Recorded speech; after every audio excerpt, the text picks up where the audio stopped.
Movie के शुरू होते ही हमें दो भाई दिखाए जाते हैं जो कि अपनी माँ को कब्र में दफना रहे थे। उनमें से एक भाई का नाम ओविन था। जब वो अपनी माँ को दफना रहे होते हैं तो वहाँ पे एक गाड़ी आके रुकती है। दरअसल वो कार उस जगह पे खराब हो गई थी। गाड़ी में मियाँ बीवी बैठे थे, जिसमें से लड़की का नाम सेलेस्ट था। सेलेस्ट का शौहर बाहर जाके गाड़ी चेक करने लगता है। वो नहीं जानते थे कि उनके साथ क्या होने वाला है। ओविन का भाई पीछे से हमला करके उसे बेहोश कर देता है। उसके बाद वो सेलेस्ट को पकड़ के कहीं ले जाता है। दोनों भाइयों की शक्लें देख के लग रहा था कि वो अच्छे लोग नहीं हैं। दरअसल वो दोनों भाई कैनिबल थे। वो वहाँ पर आने वाले लोगों को अपने जाल में फंसाकर पकड़ लेते थे और बाद में उन्हें मार कर खा लेते थे। लेकिन ऐसा सिर्फ वो मर्दों के साथ करते थे, औरतों के लिए उनका अलग निजाम था। सेलेस्ट के शौहर को वो मार चुके थे और सेलेस्ट को उन्होंने बांध के रखा हुआ था। फिर हमें कई महीनों बाद का सीन दिखाया जाता है। उन दोनों भाइयों ने सेलेस्ट को जानवरों की तरह पिंजरे में कैद करके रखा हुआ था। फिर हमें बताया जाता है कि आखिर वो औरतों को क्यों नहीं मारते थे। सेलेस्ट प्रेग्नेंट थी। वो औरतों के जरिए अपनी नस्ल को बढ़ाना चाहते थे, इसलिए वो मर्दों को खा जाते थे, औरतों को नहीं मारते थे। फिर एक आदमी की आवाज सुनाई देती है जो कि बहुत खौफनाक थी, यानी वहाँ पे कोई और भी था। फिर हमें एक और गाड़ी दिखाई जाती है जो बिल्कुल उसी जगह पे खराब हो गई थी। उस गाड़ी में 4 दोस्त सवार थे। उनमें 2 लड़कियां भी थी जिनका नाम टेलर और जैना था। वहाँ पर मदद के लिए कोई नहीं दिखता, इसलिए उनका दोस्त मदद की तलाश में पैदल चलने लगता है, इस उम्मीद पे कि आगे शायद कोई मदद मिल जाए। वो बिल्कुल अकेला जा रहा था, इसलिए टेलर भी उसके साथ हो लेती है। काफी देर चलने के बाद टेलर और उसका दोस्त एक पेट्रोल पंप पे पहुँच जाते हैं। वहाँ उन्हें ओविन मिलता है। उसकी शक्ल देख के ऐसा लग रहा था कि शायद वो भी मदद ढूंढते हुए यहाँ पर आया है। ओविन उनके लिए एक टोइंग ट्रक मंगवा लेता है। ओविन सोच चुका था कि वो उन दोनों के साथ क्या करेगा। दूसरी तरफ हमें जैना और उसका दोस्त दिखाए जाते हैं। वो लोग देखते हैं कि वहाँ पर बहुत सारी तारें बिछी हुई थी, लेकिन वो इस बात पे ज्यादा ध्यान नहीं देते।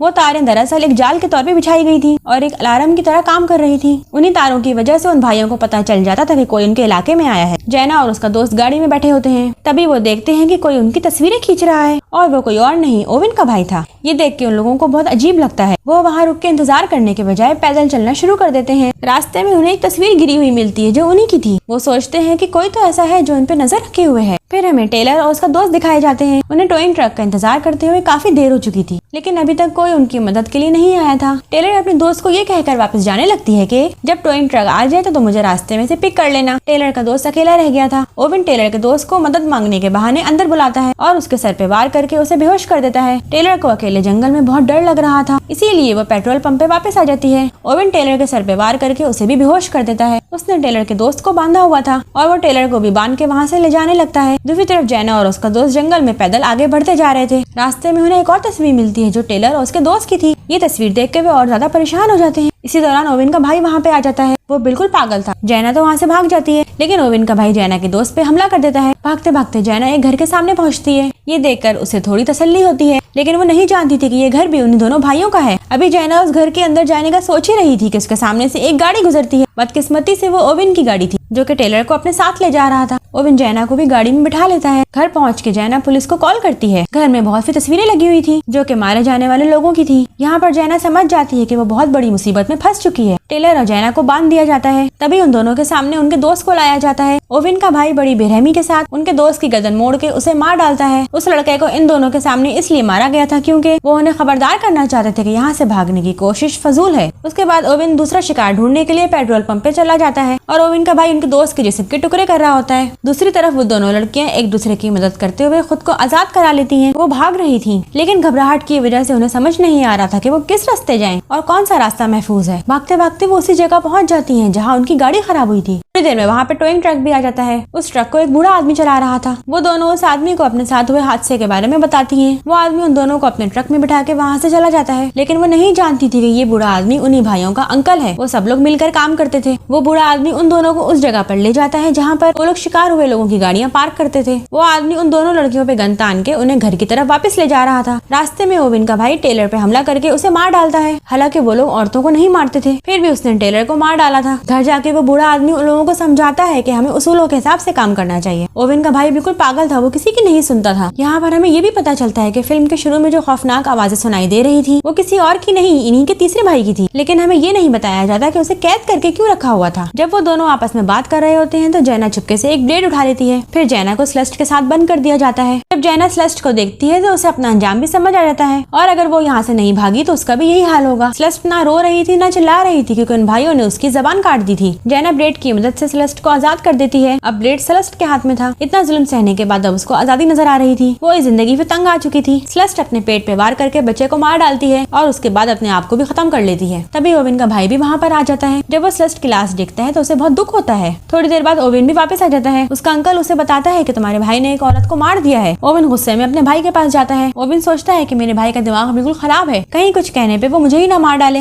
इसीलिए उल्टा ओवेन अपने भाई से माफी मांगता है। वो अपने भाई को घर से बाहर भेज देता है। उसके बाद वो सेलेस्ट की लाश को काटने लगता है। दूसरी तरफ जैना किसी तरह घर से बाहर आके गाड़ी तक पहुंच जाती है। गाड़ी में जैना का दोस्त बंधा पड़ा था। जैना उसे आजाद कर देती है। वो चाहते तो छुप कर वहाँ से भाग सकते थे, लेकिन वो गलत फैसला कर लेते हैं। जैना का दोस्त गन लेके ओवेन को मारने जाता है। वो ओवेन पे फायरिंग करके उसे मार भी डालता है, लेकिन साथ ही साथ ओवेन का अंकल जैना के दोस्त पे फायरिंग करके उसे भी मार डालता है। तभी जैना एक बड़ा सा चाकू ओवेन के अंकल के सर पे दे मारती है, जिससे वो भी मर जाता है। जैना के दोस्त की हालत बहुत खराब थी, वो मरने वाला था। अब जैना के पास अकेले भागने के अलावा कोई रास्ता नहीं था, लेकिन तभी वहाँ ओवेन का पागल भाई आ जाता है। उसने अपने तीसरे भाई को भी आजाद कर दिया था, जिसको कैद करके रखा हुआ था। यहाँ पर ये बात पता चलती है कि वो कैद में क्यों था। असल में वो एक आम आदमी नहीं था, वो किसी पे भी हमला करके उसे कच्चा खा सकता था। यही वजह थी कि वो कैद में था। वो तीसरा भाई जैना के पीछे पड़ जाता है। जैना भागते भागते कार तक पहुंच जाती है। जैना गाड़ी में बैठ के गाड़ी स्टार्ट करने की कोशिश करने लगती है। गाड़ी काफी देर बाद स्टार्ट होती है। वो वहाँ से भागने ही वाली थी, तभी ओवेन का वो पागल भाई वहाँ पर आकर उस पर फायर कर देता है। जैना मारी जाती है और यहीं पर ये मूवी खत्म हो जाती है। Thank you.